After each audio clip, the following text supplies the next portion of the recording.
you brought up skinny dipping in Lake Hamilton. I did not bring that up. They asked me a question. I don't even know where Lake Hamilton skinny dipping place is. Okay, all right. Now, I just wanted to – you seem to be in great spirits. So what's the week been like for you and the team? And, your guys are winning awards on a daily basis, and just such a high right now with what's going on with your program. Well, I've said it, before, we had to get healthy this week. We're so happy with the guys who came in and helped the football team and helped themselves when we were, had injuries. But our depth, honestly, guys, going into some of these games was, I didn't know if I might need to suit up, and that would be good. And so we had to get healthy, and we have done that. 3 days of non-contact, basically. We've been in helmets, no pads, but we are preparing for Texas A&M. We've done that now for 2 practices. It will be again today, but it's just non-physical practices. But we'll practice about an hour and a half. I believe that we'll have, besides the injuries that have been season-ending injuries, I think we'll be pretty close to full tilt come Monday. Jason. Hey, Coach, so much has been made about the back 7 or 8, but the job the defensive line has done to set those guys up. Can you speak to what the 3 or 4 guys, depending on which scheme you're in, have done for you guys this year to kind of set everybody else up on the back end? Coach O'Blien has really got those guys playing well, and you have to give, obviously, credit to the guys playing. But, we talked about going into Mississippi State and their 5 against our 3 advantage Arkansas. We didn't say you had to get the guy on the ground. You just got to move him. You can't let him just stand there. He'll pick us apart. And they did a very nice job. They did a really good job for 2.5 quarters against Georgia.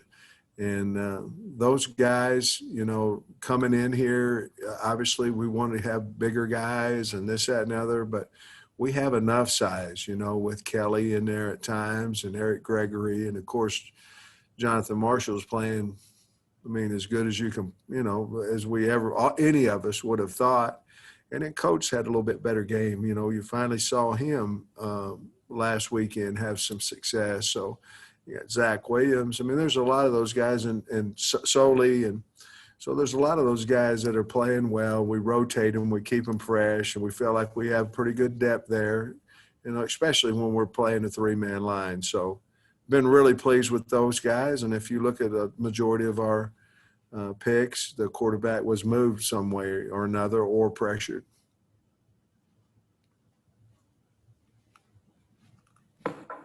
Bob.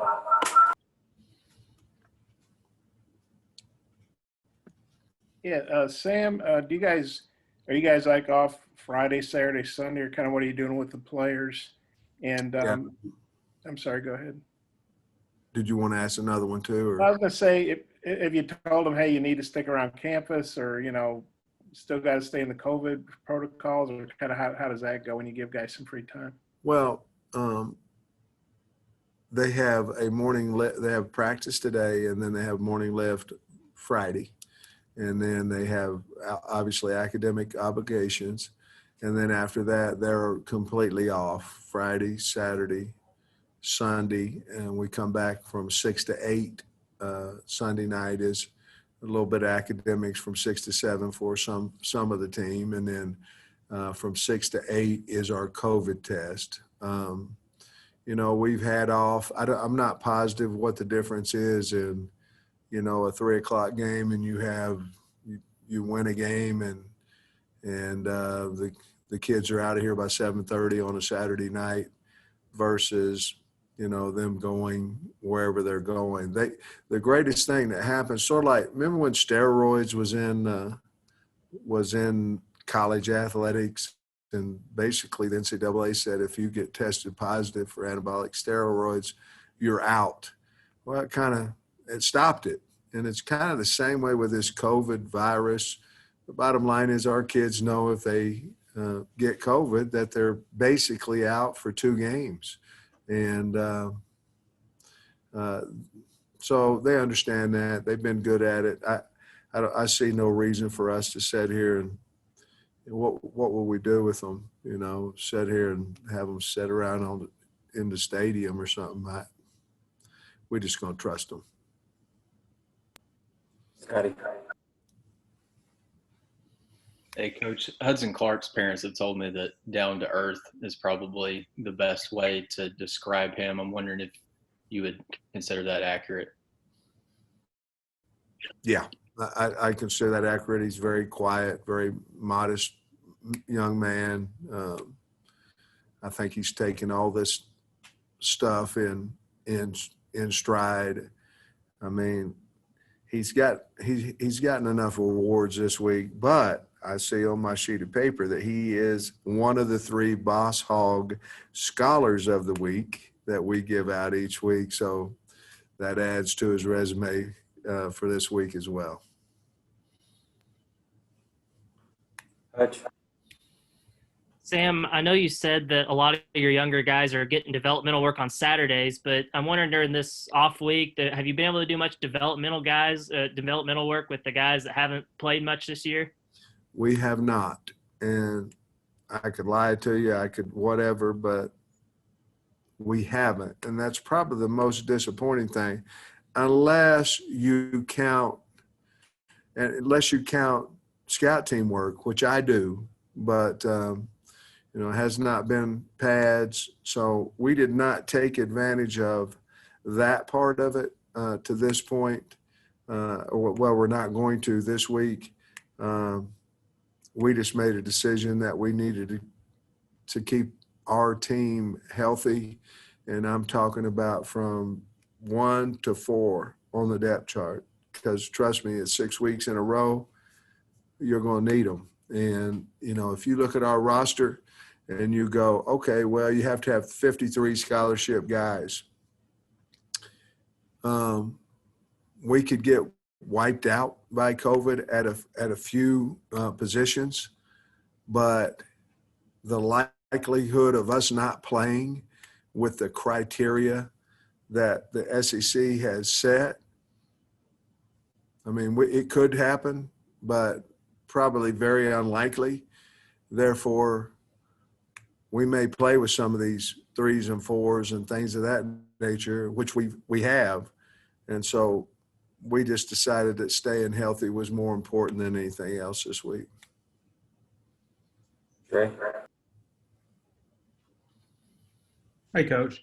I had a question about Trey Knox. Is he dealing with something right now, an injury or something? And what do you hope to get out of him, to see out of him in the next 6 games? No, I think he's doing really well. No, he's not injured at all. And he's doing a fine job and those things. But no injury or anything of that nature. We've got a wide receiver room that's very competitive in there. And at this day and time, that's whatever his reps that he's getting is where he is on the depth chart at this point in time. Hi. Sam, you brought up it's kind of nice this week that a lot of times coaches during bye weeks, they give their freshmen and sophomores, some of the younger guys, a lot more reps. You don't really have to do that because a lot of your guys have gotten reps. How beneficial is it, and I know you've dealt with a multitude of injuries, but how beneficial is it that a lot of your younger guys have gotten game reps to this point in the season? Yeah, it's really huge. And if you really look at it, there's some disappointment with some of the freshmen in that, hey, coach, can I talk to you? I'm not where I want to be on the depth chart and that things of that nature, because there's so many other freshmen that have been forced into playing. And so we've dealt a little bit with that just simply because my roommate over here, he's getting to play and I'm not, it's just been a little bit different than probably what you might think in the SEC. And that's a good thing. We were able to talk to him and things of that nature. But we have had several young kids that have been able to play on Saturday. So again, we just decided, hey, we're going to get as healthy as we possibly can. Nikki? Coach, you played a walk-on Jackson Woodard on Saturday, and you have several other, new freshman linebackers at that position. So I'm wondering, how's the development of Keelan Burrell, JT Towers, and Jashad Stewart and those guys coming along? And what do they need to do to see the field? Well, I think all those guys are doing a good job. Jashad, he's getting a lot of special teams action, but he's had a hamstring, so that's stopped his progress a little bit. Even though I think he's healthy now. Woodard he was able to play a little bit because that's where he is on the depth chart. Some guys just develop faster than others, and the worst thing you want to do is you really don't want to put a young man out there that's not ready. You can ruin him. You can ruin his confidence. You can physically, and so those guys just are a little bit behind Woodard right now. And obviously, I'd rather look at it as a compliment for Woodard than a detriment, for those other two kids. Young guys just develop at different speeds, and we're happy all of them's here. Bob? Hey, Sam, I'm guessing you must have been to College Station once or twice in your Big 12 days. Do you know how many times you've coached a game down there? And do you know Jimbo very well? I do know Coach Fisher fairly well. I have a lot of respect for him and everywhere he's been, and those things. I think the last time, I can't remember. I know we went to College Station when I was at Oklahoma because they beat us, and Coach Ryan and I were walking off the field, and Rex took his hat off. And he said, well, I guess I'm not going to be needing this anymore. And he threw it into the stands. And then in the paper, it said Rex Ryan throwing his hat in the ringer for the next head coaching job at Oklahoma. So all the man did is took his hat off and threw it in. And the media really jumped on top of that. But we've been down there. It's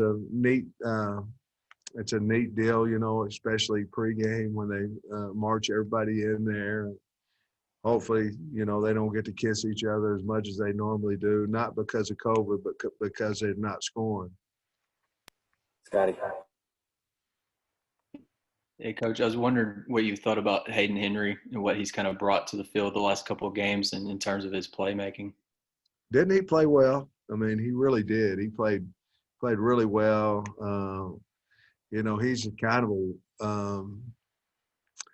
kind of a throwback a little bit. He kind of a wild-eyed, kind of a crazy kid. In a good way.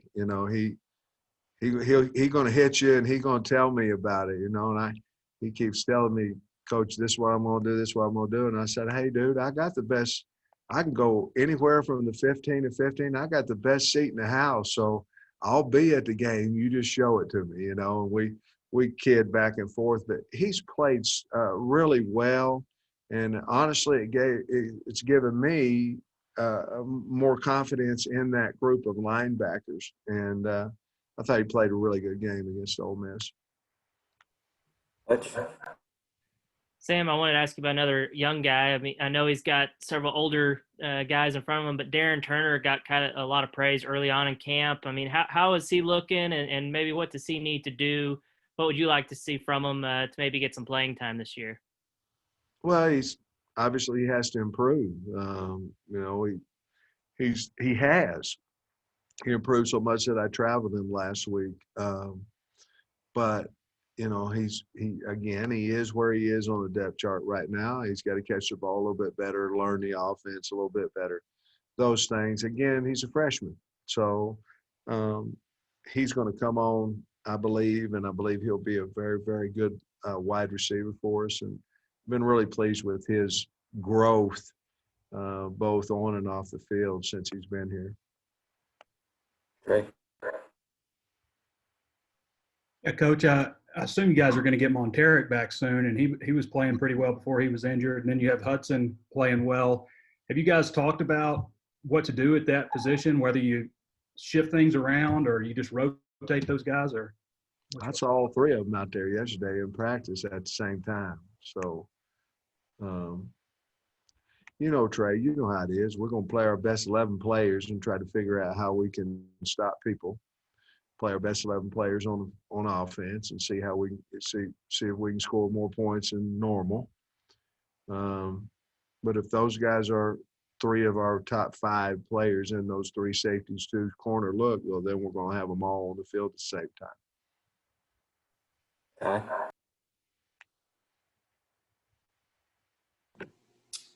Yeah, Coach, kind of to Trey's point, thinking about next week, I know y'all probably put a little of this stuff, but looking at what Isaiah Spiller has done so far this season, this is going to be kind of a different offense that you guys have faced than compared to all season long, a little bigger than usual. And a lot of what y'all have done to this point has been zone and dropping back and playing a lot of passing teams. Is this one of those weeks where Barry's going to have to change up what he's been doing heading into Texas A&M next weekend? Well, to your point about Spiller, the guy's incredible. I mean, he's playing really, really well. And they've got 5 returning starters on the O-line. I mean, they're a good football team, a really good football team. And then, of course, Mond, has been there since 1922. The guy, is he ever going to graduate and get out of there? I mean, he's been there forever, but and what a really good player he is. Yeah, the bottom line, good offensive and good defensive coordinators and good special teams and good head coaches, what they do is they adjust to give themselves the best chance to win, because make no mistake about it is we're not going out there for respect. We're not going out there for anybody to say we play hard. We're going out to win. And so our game plan has to give our kids the best chance to do that. And if you really look at Barry Odom and the defense of what they've done in the 4 different games, it has been somewhat similar in some ways, Ole Miss and Mississippi State, certainly much different, Auburn and Georgia. So we'll come up with the best game plan possible for us to have a chance to win the football game. So long answer to tell you, yeah, we'll have to figure out whatever that front is that starts, whether we're going to play a 3 or 4 man front to start it, and then what all the auxiliaries around that, we'll have to figure out what tendencies they have at A&M and try to exploit that situation. If you have more in the chat. Nikki? Coach, Marcus Henderson, what have you thought of the job he's doing at tight end? And is there a possibility of him, moving back to the offensive line this season, or you like him where he is? Nikki, you've been at practice, Nikki. I think she's not. sneaking in, Kyle. Marcus has played more offensive line this week. We still have him at tight end because we need him, especially for depth there. To be honest with you, Nikki, he's practiced both spots every day, which has helped him because he knows the offense, quite well. But we have moved him back in the meetings to Coach Davis's meeting in the O-line. He was meeting all the time at tight end and then playing O-line when he wasn't playing tight end. Now he's meeting with the O-line and playing tight end when he's not playing O-line. So we just kind of reversed it a little bit. But he's done a really nice job. He's a smart kid. Really proud of him. He's going to be a good player. Last one, Bob. Yeah, Sam, I was just wondering what your weekend plans are. I'm gonna go to Hot Springs, and we've got a place down there, and so I'm gonna take Jamie, and we're gonna go down there and have some fun and get out on the boat probably tomorrow and watch football on Saturday and come back Sunday morning. But no skinny dipping. You know, I'm just not for sure that'd be a positive look for the state of Arkansas. And I mean the entire state of Arkansas. You know, if I'm representative, wouldn't be too good. Thanks, guys.